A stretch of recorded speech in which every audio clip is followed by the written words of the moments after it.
Alors, absence d'amour du pays par rapport à cette assertion par certains d'Angoï. Ceux qui nous gouvernaient aujourd'hui pendant la transition ont réagi diversément. Euh, Moi, je vais dire peut-être qu'il se dessine une sorte de deux camps.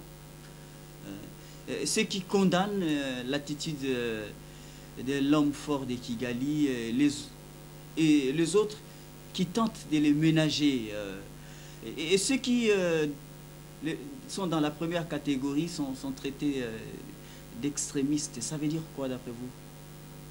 Bon, le mot extrémiste veut tout simplement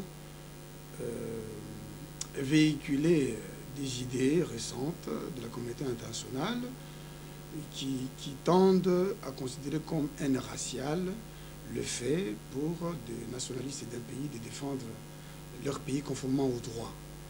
Et c'est une aberration qui ne nous a pas arrêtés, nous. Parce que, regardez, je vais vous expliquer quelque chose. Je vous en prie. Je voudrais parler, par exemple, parce que vous parlez de réactions en sens divers. Le ministre des Affaires étrangères se transporte jusqu'au Conseil de sécurité pour déposer une plainte. Robert, ici, à Kinshasa, qui est vice-président chargé de coordonner une commission précise et de faire rapport au Conseil des ministres. Donc, dans les coutumes, dans les pratiques de gestion gouvernementale et les principes qui gouvernent ces pratiques-là, un vice-président qui est en fait ici, on dirait ministre d'État, qui est membre du gouvernement, ne peut pas s'adresser à la presse pour critiquer l'action de son propre gouvernement. S'il a des critiques à faire, c'est dans le cadre de la commission ou sinon dans le cadre du gouvernement. Comment peut-il se permettre de convoquer la presse et de distribuer des points aux ministres, même ceux de sa commission? Et comment peut-il se permettre de remettre en cause la position qu'amène le ministre des Affaires étrangères, lequel est en fait en train de porter ou de défendre la politique du gouvernement, dont le chef de l'État, en tant que chef de la nation, en tant que représentant de la nation tel que le veut la Constitution de la transition, et donc c'est lui le chef des affaires étrangères, parce que c'est lui qui représente la nation, c'est lui le chef de l'État. Et donc la politique des affaires étrangères, elle est concertée avec les chefs de l'État.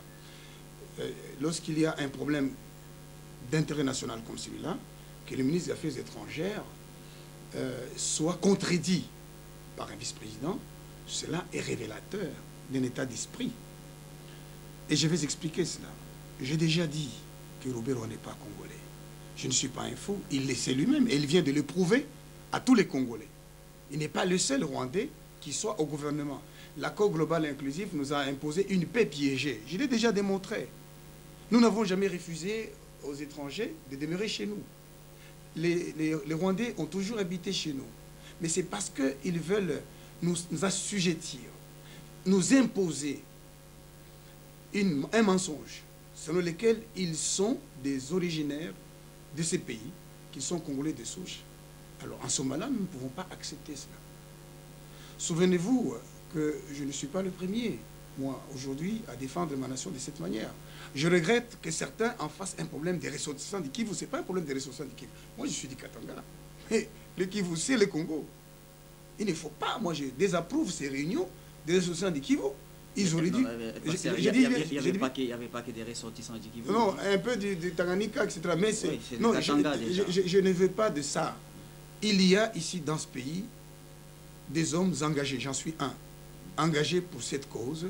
Qu'on ait le respect pour les risques que nous prenons. Nous sommes insultés dans des journaux par des Congolais vendus.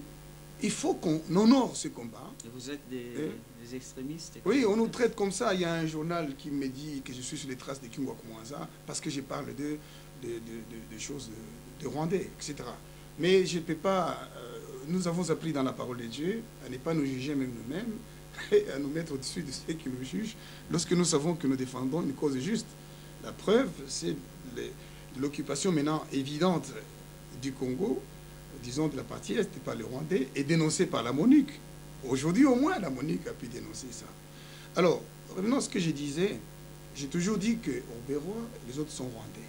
Maintenant, Robert-Roy lui-même vient de démontrer qu'il est Rwandais. Pourquoi? Et ça, c'est mon ouvrage, hein, sur l'accord de Lusaka et la PNRDC. Je vais lire un texte, une jurisprudence de la Cour internationale de justice qui donne cette définition de la nationalité. Il dit...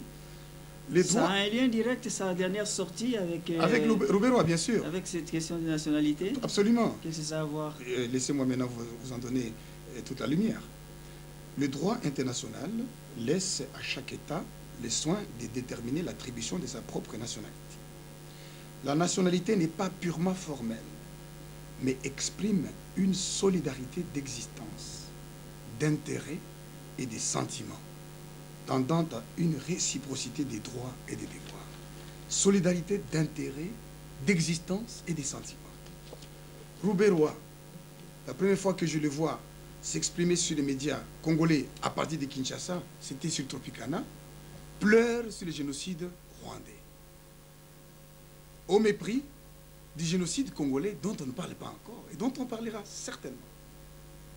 Un génocide de plus de 4 millions de morts. Dans quelles conditions? Vous comprenez? Et sous silence international.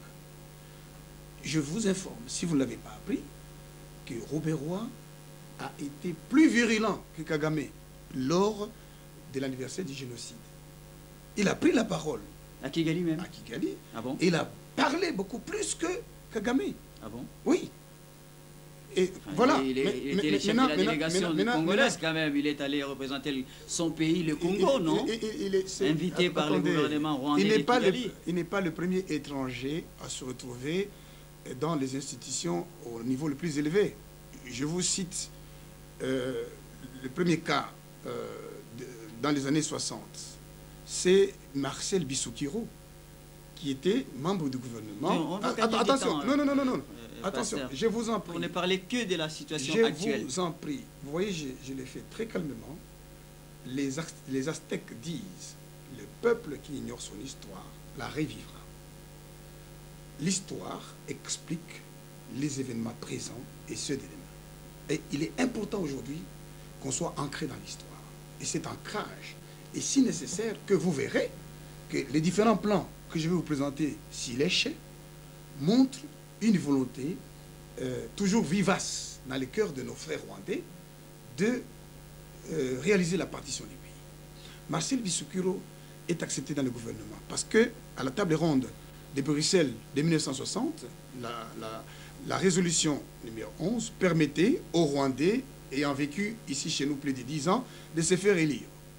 C'est comme ça qu'il s'est retrouvé membre du gouvernement. Mais c'est Adoula et Kassavubu qui l'ont chassé du gouvernement par une ordonnance parce que, se trouvant dans le gouvernement, il a commencé à se servir de sa position pour brader les intérêts économiques congolais au profit du Rwanda. Et l'ordonnance précise qu'il est chassé du gouvernement au motif qu'il est rwandais. Un autre cas bien connu, Bisengimana. Je vous ai déjà présenté les annales de l'université Lovanium, où il est indiqué que M. Bisengimana a étudié comme Rwandais. J'ai même ici, dans mon bureau, sa fiche d'inscription à l'université. Il a reconnu qu'il est Rwandais. Mais il était directeur de cabinet du chef de l'État. Ce n'est pas pour autant qu'il est devenu Congolais d'origine. Et donc, Robert-Roy n'est pas le premier cas. On ne peut pas en faire une jurisprudence pour dire non, c'est parce qu'il est... Non, nous savons qu'il est Rwandais et il vient de le prouver.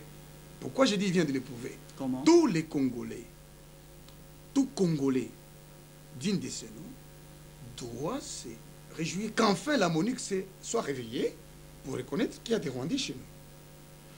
Quel est ce Congolais? Quel est l'intérêt, même en admettant par impossible, que la MONUC